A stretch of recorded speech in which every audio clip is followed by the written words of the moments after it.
ఇది చూడు, ఈ బ్లౌజ్కి వచ్చింది. ఈ బ్లౌజ్ చూడు, ఇగో ఇట్లా కరెక్ట్గా చూసుకోవాలి. ఈ చివర కాజాలు కరెక్ట్గా చేసుకొని మన సెంటర్ పాయింట్ పెట్టుకోవాలి. సెంటర్ కాజాకి ఇక్కడ రావాలి. మళ్ళీ దీనికి ఇట్లా పెట్టుకోవాలి. ఈ సెంటర్గా వచ్చింది ఇక్కడ సేమ్. మళ్ళీ దీనికి ఇట్లా పెడితే చూడు ఎంత తేడా వచ్చినాయి. ఇప్పుడు ఇక్కడ ఈక్వల్గా వచ్చినాయి. ఈ 3 కాజాలు ఇప్పుడు ఎంత గ్యాప్ ఉంది చూడు. ఇక్కడికంటే ఇక్కడికి బాగా ఇది ఎక్కువైంది. ఈ 3 అయితే దగ్గర ఉన్నాయి. మధ్యలో అనేది హోల్ అనేది కనిపిస్తుంది మనం బ్లౌజ్ వేసుకున్న తర్వాత. ఎంత గలీజ్ కనబడుతుంది ఇది.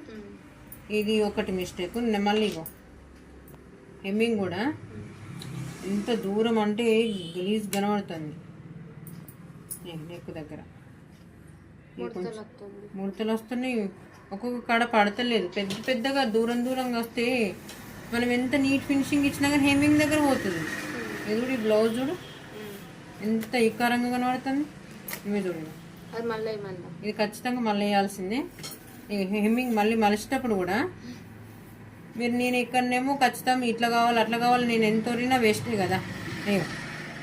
ఫోల్డింగ్, ఎక్స్ట్రా ఫోల్డింగ్, రౌండింగ్ అనేది మనం బ్లౌజ్ వేసుకున్న తర్వాత ఈ ఖర్చు నువ్వు కట్ చేయలేదు, నువ్వు కడియాల్సింది. ఆమె తప్పేం లేదు, నీదే. ఇంకొకటి ఏంటంటే ఈ మిస్టేక్, నువ్వు ఎంతవరకు అయితే నెక్ వేసినావు అంతవరకే కరెక్ట్ ఫోల్డ్ చేయాలి. ఇది ఎక్కువ మనం మలిచేసరికి ఏంటంటే బ్లౌజ్ పైకి అయినాక ఇటు సైడ్ రౌండ్ ఉంటుంది. ఏ సైడ్ అయితే మనకు మంచిగా కరెక్ట్గా ఫోల్డ్ చేసారు, ఇంకో సైడ్ ఏంటంటే ఈ ఎక్కువ మలిసిన దిక్కు వంకలు టింకలు వస్తుంది. నెక్ షేప్ అనేది ఉండదు. ఇది ఖచ్చితం. ఇగో అర్థమవుతుందా? ఎంత గలీజ్గా అంటే అంత గలీజ్గా ఉంటుంది. కస్టమర్ల దగ్గరికి అయిన తర్వాత నెక్ చూడు, ఇవి హ్యాండ్స్ దగ్గర చూడు ఒకసారి ఎంత గ్యాప్ ఉందో. అంటే దీనికి కిందికి పైన దానికి పట్టలే, వేసింది లోపలికి చూస్తే హెమ్మింగ్ వేసింది కానీ పై దానికి పట్టలే. అర్థమవుతుందా? ఈ మిస్టేక్స్ అయితే ఖచ్చితంగా చూసుకోమని. మళ్ళీ ఒకటి కాజాలు, ఇప్పుడు ఉక్సులు ఉంటాయి కదరా, ఇవి మనము దీనికి కాజాకు తొడిగిస్తాం కదా. కాజాకు తొడిగించినాక ఆమె ఏం చేస్తుందని అంటే, ఇప్పుడు నేను దీంతో ఇట్లా గుంజిన ఇట్లా లోపలికి ఇట్లా,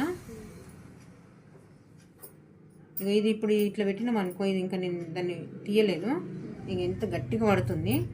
ఇంతే బలవంతంగా వాళ్ళు పెట్టుకున్న తర్వాత ఇంత గట్టిగా విక్కుతారు. ఇది ఊసిపోతుంది. మనం ఎంత మంచిగా కుట్టిన కాజనన్నా దిగుతుంది, ఇదన్నా దిగుతుంది. అటువంటిప్పుడు ఏంటంటే ఫస్ట్ చెప్పినా కదా నేను, ఖచ్చితంగా స్కూల్ డ్రైవర్తో ఇట్లా లూజ్ చేస్తే వేసుకున్న తర్వాత వాళ్ళకి ఈజీగా పెట్టుకోవడానికి ఛాన్స్ ఉంటుంది, వీలుంటుంది, తీయడానికైనా వీలుంటుంది. ఎటువంటి ప్రాబ్లం కూడా ఎంత మంచిగా నార్మల్గా ఒక 2-3 సార్లు మనం ముళ్ళు గట్టిగా వేసుకుంటూ తీసినా కానీ ఉక్సు కాజు 2 అవుతాయి. అర్థమవుతుందా? ఖచ్చితంగా ఈ మిస్టేక్